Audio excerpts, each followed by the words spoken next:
Dios les bendiga, hermanos. Mi nombre es Pablo Hernández. Y yo soy Ale López y ya va a empezar el culto. ¿Ya viste la hora que es? Ya sabes que hay mucho tráfico. Ya sé, ya llevo todo. No, espérame, me falta la Biblia. Ay, como siempre. Pues apurémonos porque ya va a empezar el culto. Dios les bendiga, hermanos. En esta ocasión, el tema que vamos a poner en la mesa es muy interesante. El tema es: ¿el infierno existe? Como lectura base tenemos Lucas 12:5, que dice: pero os enseñaré a quién debéis temer. Temed a aquel que después de haber quitado la vida, tiene poder de echar en el infierno. Sí, os digo, a este temed. Mi hermano Alfonso, bienvenido. Dios les bendiga, hermanos. Gracias por estar con nosotros en este podcast, hermana Ale. Dios te bendiga. Dios te bendiga. ¿Por qué sale este tema, hermana Ale? Porque en las redes se dicen muchas cosas y nos tomamos con un video muy interesante la verdad es que no conozco propiamente a esta persona que hace comentarios respecto de si el infierno existe, si va a existir toda la eternidad y quiénes van a estar habitando el infierno. Entonces se nos hizo un tema muy interesante, quizá controversial, quizá... Prepárense para escuchar herejía. Nos metemos en Honduras, quizá, pero yo creo que es importante tocarlo porque si la Biblia dice que existe y tiene también un propósito la existencia del infierno, debemos de tener bien claro cuál es el propósito, la existencia del mismo y si como cristianos debemos temer o no temer a la existencia del infierno. Es interesante también porque muchos cristianos hoy en día ya no creen en el infierno. Ya no creen que haya un juicio venidero. Ya muchas denominaciones, muchas personas ya están diciendo: es que no es pecado esto o aquello, y el Señor en su grande perdón, ya, nada más con que aceptes el salvo, siempre salvo. Claro. También esta parte, ¿no? De que hay muchos cristianos. Está la ola de los que no creen, pero también la otra ola de el punto de decir: es que yo bajé al infierno y vi y me dieron y volví a subir y ahora por eso creo. Pues no, o sea, esa parte también es bien importante quitar de nosotros los hijos de Dios este tipo de supersticiones que se dan respecto del infierno. Exactamente. Y bueno, para ya empezar con lo que venía en el video, ¿con qué empezamos, hermano Alfonso? Él hablaba sobre una justicia respecto al pecado o a quienes son merecedores de ese infierno o de esa paga. Y él comentaba sobre lo absurdo que podría sonar humanamente para nuestras palabras el decir cómo es que una persona que ha asesinado y una persona que ha robado tienen el mismo castigo para llegar al infierno. Y a mí se me venía el recuerdo de cuando estaba en otra iglesia. Que diga cuál. Cuando era un hereje católico.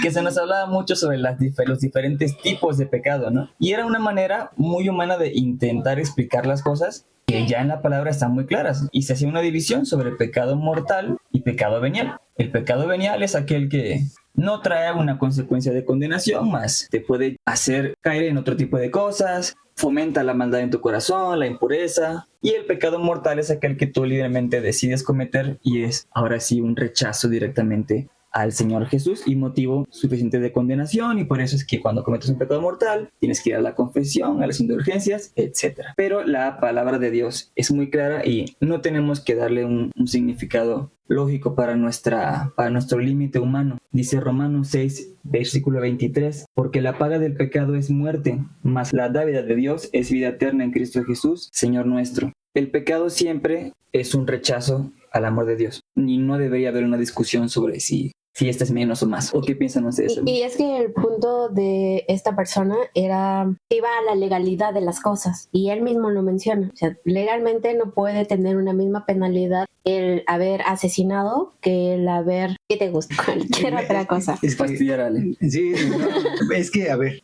también quiero mencionarle a la audiencia que la hermana Ale es abogada. Entonces, a ver, dinos, hermana abogada, ¿cuál es la pena humanamente de un asesinato y de un robo? Es que, mira, en la ley viene una penalidad respecto de un hecho generador, que en este caso sería un hecho delictivo. Sin embargo, hay que ver si hay atenuantes o hay agravantes para tener esa penalidad, que puede variar entre un cierto número en prisión o que puede incluso ser meramente pecuniaria. Pero estamos hablando de una ley humana, es decir, el humano siempre busca que se le repare el daño, y eso es lo que busca mucho de nuestro sistema penitenciario, que se repare el daño del ofendido. Incluso en la palabra de Dios lo vemos. En el tiempo de la ley existía la ley del talión, que es ojo por ojo, diente por diente. Si eres muerto a espada, entonces tu vara con la que te van a medir es que tú también tienes que morir con espada. Pero el punto del pecado yo creo que va más allá de lo que nosotros como humanos podemos concebir de la consecuencia del pecado, porque la consecuencia del pecado no solamente puede herir este cuerpo material, sí, sino se va más a la parte espiritual, el daño que ocasiona el pecado en tu persona, en tu espíritu, pero también alrededor tuyo. Mencionaba nuestro pastor en una ocasión, tú no sabes que tu pecado está dañando a la iglesia y el impacto que tu pecado puede traer en la iglesia. Por eso es que no podemos nosotros humanamente concebir que alguien que mató porque dijo un chisme de un hermano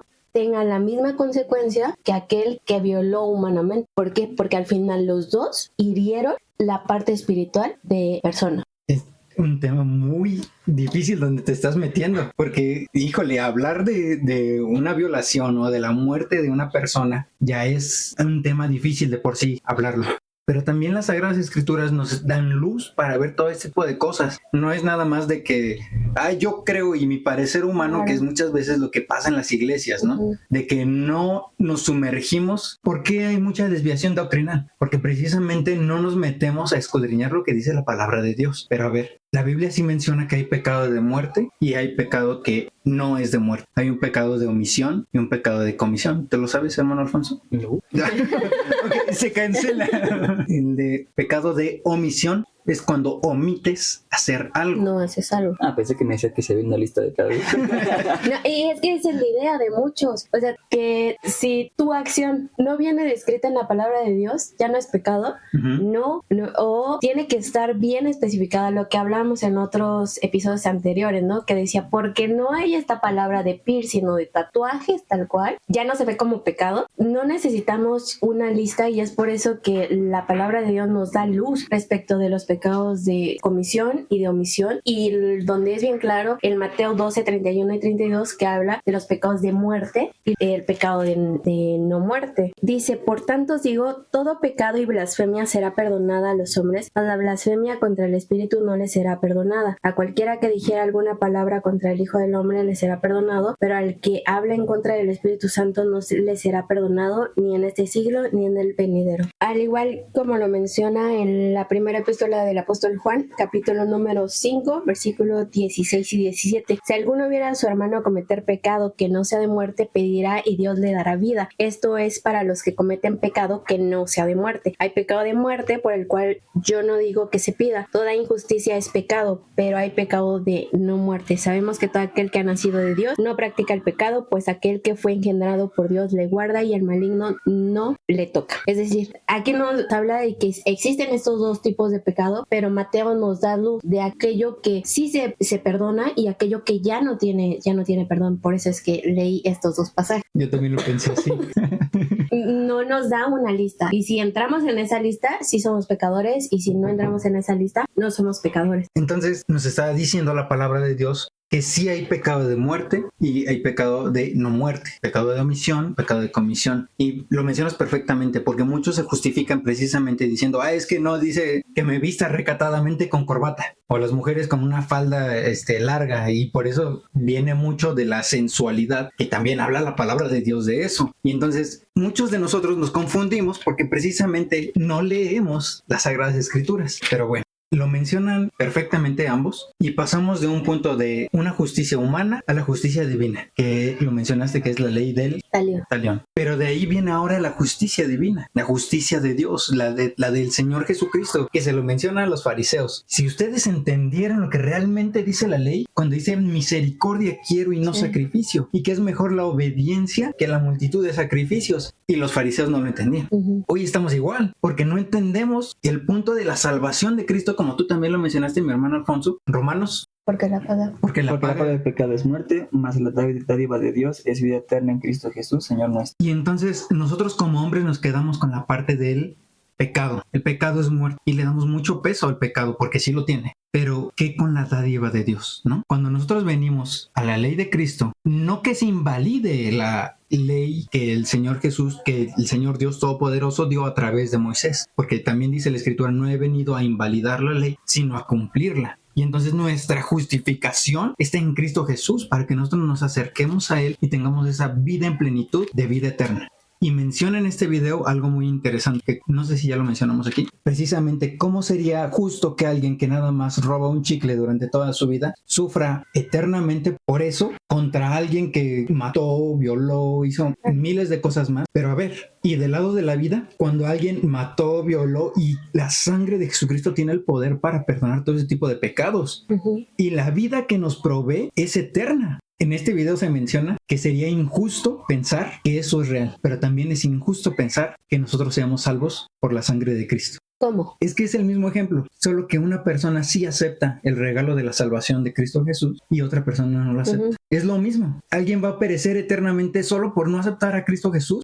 Es que se está alejando de la propia vida. Es claro el versículo que leyó el hermano Alfonso: la paga del pecado es muerte, y pecado es pecado. Sí. O sea, no hay pecados grandes, chiquitos, no. Hay pecados sí de muerte, no muerte, pero al final es pecado. Sin embargo, el no venir delante de Cristo, ya lo mencionabas bien, hermano Pablo, es lo que realmente hace que mueras, porque te estás alejando y tú estás rechazando al propio dador de vida. En Romanos 8 habla de esta ley superior, que es la ley del Espíritu, que está por sobre la ley que nosotros concebimos y que el humano ha creado para encontrar un tipo de justicia. Sin embargo, la justicia de Dios va más allá de lo que nosotros podemos concebir, porque no está juzgando el punto de si fue grande o pequeño tu pecado, como también lo menciona en los evangelios, de mucho amor porque mucho se le perdonó, y no quiere decir que el pecado que haya realizado haya sido muy grande, sino el hecho de lo que causa el perdón de Dios en el pecador, ¿no? Que es, se borró tu deuda por algo que no merecías. ¿Y cuánto te costó? Exactamente. Llegamos a ese punto de que la paga del pecado es muerte porque tú rechazaste venir a Cristo, que es el único capaz de saldar tu deuda aunque no lo merezcas. Yo no lo veo injusto porque es tu decisión también. Sí. O sea, la palabra de Dios también dice que Él no vino a condenar el mundo. Tú mismo vas a decidir si tomas esa bendición de la salvación o si la rechazas. Nadie más está marcando tu condena o tu sentencia. Porque así como la justicia de Dios no es la misma justicia de los hombres, tampoco lo es la misericordia. Ahí tenemos el ejemplo de Jonás, ¿no? Enojado, ¿por qué? ¿Por qué no destruyes esto? Y Jonás no pudo comprender esa misericordia de Dios, que no viene de nosotros, viene de su espíritu. Pero teniendo en cuenta estos de lo justo que es nuestra decisión y nuestra libertad para no elegir al Señor, vengo con una polémica.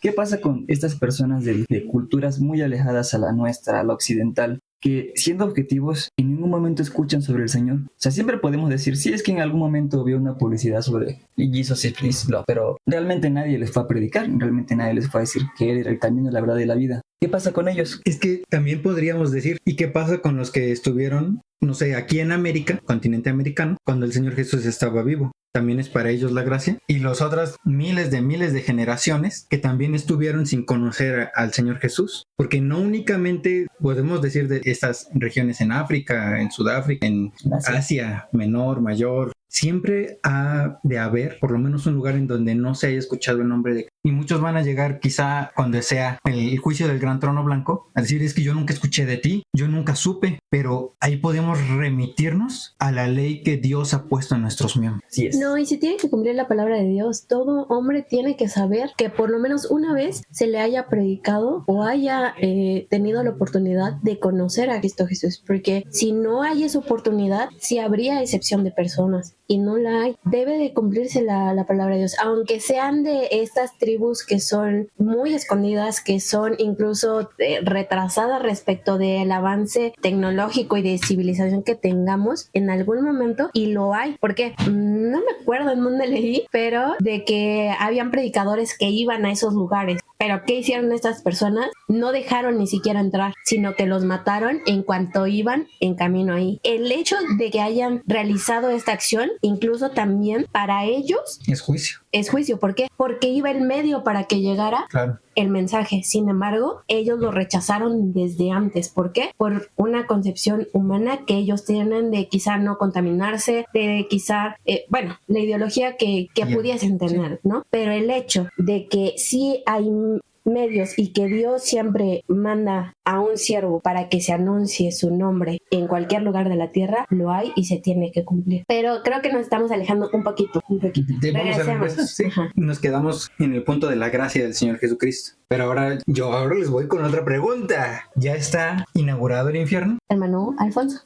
Mira, hay en la historia hay muchos que afirman que sí, ¿no? Okay. Porque podemos ver desde novelas muy famosas, claro, ¿no? que narran el infierno. Uh-huh. Hay vestigios de que creen algunos que hay entradas del infierno y que han podido acceder aquí en la tierra. Sin embargo, la palabra de Dios nos dice que al momento no ha sido inaugurado el infierno. Lo que sí existe es el Seol y el Hades. Es que, para mencionarlo también, la humanidad quizá pudiera llegar a creer que no existe el infierno porque se ha venido como una amenaza también a lo largo de los años de la Iglesia Católica, realmente, porque era como que la amenaza que tiraban los evangelistas, parecía, es que si no obedeces, si no das tus impuestos, te vas a ir al infierno. Y entonces era una forma de coerción a la gente porque no sabían leer la Biblia, no tenían el conocimiento, ¿no? Y entonces ya los grandes pensadores, grandes ilustrados que ya tenían pues, más acceso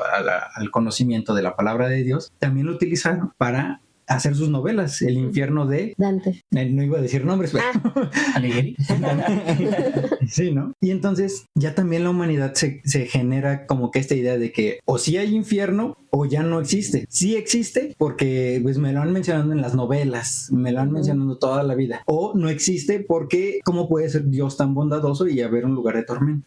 Pero bueno, llegamos al punto de si ya está inaugurado el infierno. Incluso hay un peligro, así como lo comentabas, con la Iglesia Católica y su manipulación a veces violenta. Incluso también la había con manipulación tranquila, sencilla, porque muchísimos proclamados santos o nombrados santos han dicho tener visiones sobre esto. Y había santos que juraban y la iglesia les creía y lo colocaba como parte de su tradición con obligación a creer en ello sobre visitaciones al infierno. Incluso había una santa que mencionaba que había una especie de muro de los lamentos en los que estaban colgadas las manos de los sacerdotes que se habían condenado, pero como sus manos eran santas, no sé, o sea, estaban ahí como trofeo, ¿no? del demonio. Entonces, con ese tipo de enseñanzas, el catolicismo metía miedo de muchas maneras y nos hacía creer que el infierno ya está en curso. Bueno, no solamente también, ahorita me acabo de recordar, parece que es George Whitefield, el que estaba repasando un sermón, ya había hecho varias veces este sermón, y llega a un lugar X y empieza a predicar el mismo sermón, pero en ese lugar la gente como que se horrorizó de tan, no sé, descriptivo que era, y entonces, no sé, se arrepintieron, ¿no? Pero curiosamente, la palabra de Dios sí nos dice cuándo va a ser inaugurado el infierno. Apocalipsis, capítulo 20, es del 11 al 15, pero voy a leer nada más los versículos 11 y 15. Dice, y vi un gran trono blanco y al que estaba sentado en él, de delante del cual huyeron la tierra y el cielo, y ningún lugar se encontró para ellos. Y el que no se halló inscrito en el libro de la vida fue lanzado al lago de fuego. Pero en ese pasaje no se está utilizando la palabra infierno.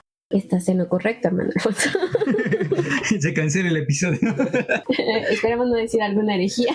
Pero, o sea, sí, no está hablando, o bueno, no tiene esta palabra del infierno, pero dice el lago de fuego. Es muy curioso porque en Apocalipsis ya no se habla del Seol, ya no se habla de Abadón o del Hades como lugares en los que las personas están, sino está hablando de espíritus inmundos, porque está hablando de personas a los que se está mencionando. Por eso es bien claro y es bien importante leer el contexto de cada uno de los versículos para saber a qué se está refiriendo. Y en Apocalipsis 20, el cual dio lectura el hermano Pablo, dice, la muerte y el Hades fueron lanzados al lago y esta es la muerte segunda. Aquí nos da un poco de luz que si bien no menciona qué es el infierno, se está refiriendo al infierno y nos ayuda a tener un poco de luz los versículos que vienen en Mateo o que vienen en los evangelios, que nos habla cuál es la condena que van a recibir todos aquellos que son pecadores. No se está refiriendo ya a un Hades o a un Seol, sino propiamente al infierno. También lo que mencionabas, hermano Alfonso, de la transcripción de infierno viene de la palabra griega Gehenna. Gehenna. Y en el Strong, yo no lo sé usar, pero tengo una aplicación, descárguenla, no le estoy dando publicidad. Pero bueno, en esa traducción dice castigo eterno, lugar o destino de castigo eterno. Y es lo que nos está dando la explicación aquí en la palabra de Dios, en Apocalipsis 20:15. Es un castigo eterno. Pero bueno, el punto de todo esto era que va a ser inaugurado cuando sean arrojados Satanás, el falso profeta y el anticristo a este lugar. Ellos serán los primeros habitantes de ese lugar. Y yo quería llegar al punto es que nosotros lo vemos como un punto muy humano en ese tiempo de que aún no ha sido inaugurado. Porque si nosotros lo pensamos realmente bien, Dios es atemporal. Eso quiere decir que no tiene tiempo. Y para Él todo es un constante presente. Nosotros lo vemos de una manera muy humana. Y ahorita morimos, y si morimos en nuestros pecados, en nuestras maldades, nos vamos a ir a una fila Sí. en donde todos van a ser juzgados y atrás de nosotros está el apóstol Pablo y así como que, ay, sí, eres nuevo aquí. Pero bueno, no es así. Nosotros lo estamos viendo humanamente. Una fila en donde nosotros vamos a llegar y a ver qué pasó aquí, porque hay 20,000 delante de mí. Recordemos también que Dios es omnipotente, omnisciente, todo lo puede y lo puede hacer en un momento exacto todo, ¿no? Aunque muchos digan, ya ves cómo si vinimos ante la presencia de Dios y dice el pastor, ¡újule! Aquí estamos y también hicimos lo malo y tú hiciste lo bueno y seguimos aquí en la presencia de Dios. Bueno, pero unos están para resurrección de vida y otros para resurrección de muerte. Y en esa resurrección es lo que está hablando la palabra de Dios, que es la muerte segunda. Exacto. Cuando viene la muerte segunda es cuando somos juzgados en el juicio del gran trono blanco para que todas nuestras obras estén delante de todos en el juicio. Es un juicio, tiene que haber personas, tiene que haber gente que vea y esté de testigo de que hiciste lo bueno, hiciste lo malo conforme al mandamiento de Dios. Incluso los que no escucharon, como lo mencionabas. Y ojo, porque no todos vamos a ser partícipes de ese último juicio del gran trono blanco. O sea, es que es un tema muy, muy amplio y muy, muy profundo. Sin embargo, la palabra de Dios sí nos da esta pauta de cuándo va a ser inaugurado, porque nos dice en Pedro que después de que todos los elementos sean quemados y sean destruidos, después de que toda esta tierra como nosotros la conocemos tenga que ser transformada y ocurra esto del juicio del gran trono blanco, es ahí donde comienza la eternidad, en donde termina esta otra dispensación, que es la gran tribulación, y comienza el milenio, y comienza la eternidad. O sea, ya no estamos hablando de un tiempo que nosotros podamos comprender, sino estamos hablando ya de otra dimensión y de otro tiempo que nosotros humanamente no lo podemos medir. Ya para finalizar, porque ya empezó el culto, de hecho, ¿puede existir un infierno eterno? ¿Ustedes qué piensan? Yo digo, y haría esta pequeña corrección, hermano, porque mencionaste que Satanás, el anticristo y el falso profeta van a ser lanzados al infierno. Sin embargo, en Ezequiel nos deja ver que el único que es destruido y que deja de ser es Satanás, y los que son lanzados es el falso profeta y el anticristo. Es interesante la pregunta que lanzas, porque lo menciona también no sé si es hermano, pero lo menciona en su video, de que se da una medida que es los siglos de los siglos. Y me llama mucho la atención porque parte de su referencia, por ejemplo, también se utiliza en Daniel, que si bien no da una cantidad de años, pero sí da una medida como lo es en los siglos de los siglos. Pero sería interesante como que estudiarlo un poquito más a fondo. Yo digo que sí, porque el espíritu es inmortal y si son arrojados ahí, pues el lugar también debe ser eterno. Yo también digo que sí, porque lo que les decía de la referencia de la gracia, ¿cómo puede ser que tengamos vida eterna y no haya una muerte eterna? Bueno, es que el punto que también se toca es interesante, porque si en un mundo de cielos nuevos, tierra nueva, ¿cómo puede existir esta imperfección? Es que no es imperfección. Esta maldad, o sea, porque decía, en el infierno van a estar todos los pecadores. Eso es cierto. Sí. Van a estar todos los pecadores, todos aquellos que rechazaron la gracia. ¿Cómo puede existir un lugar así en un lugar que ha sido restaurado y que ha sido puesto por Dios en la perfección que él tiene? Pues ya el juicio ya pasó. Precisamente, ya sacó todo lo impuro, ya quitó todo lo que no era bueno, todo lo que no es de Dios. Pero bueno, ya nos vamos porque ya va a empezar el culto. Somos miembros de la Iglesia Cristiana Ebenezer y en este podcast vamos a descubrir la vida que Jesucristo quiere que vivamos a través de su palabra. Y también vamos a platicar de la concepción humana y lo que en verdad dice la Escritura respecto de quién es Dios, sus mandamientos y la relación que tenemos con Él. Vamos a subir capítulos los días martes, jueves y domingo. En YouTube nos pueden encontrar como Ebenezer 4645, en Facebook Iglesia Cristiana Ebenezer, en Instagram Ebenezer-273. En Spotify, YouTube y Facebook también nos pueden encontrar como Ya va a empezar el culto. No olvides compartir y seguirnos. ¿Y sabes qué? Ya vámonos porque ya va a empezar el culto.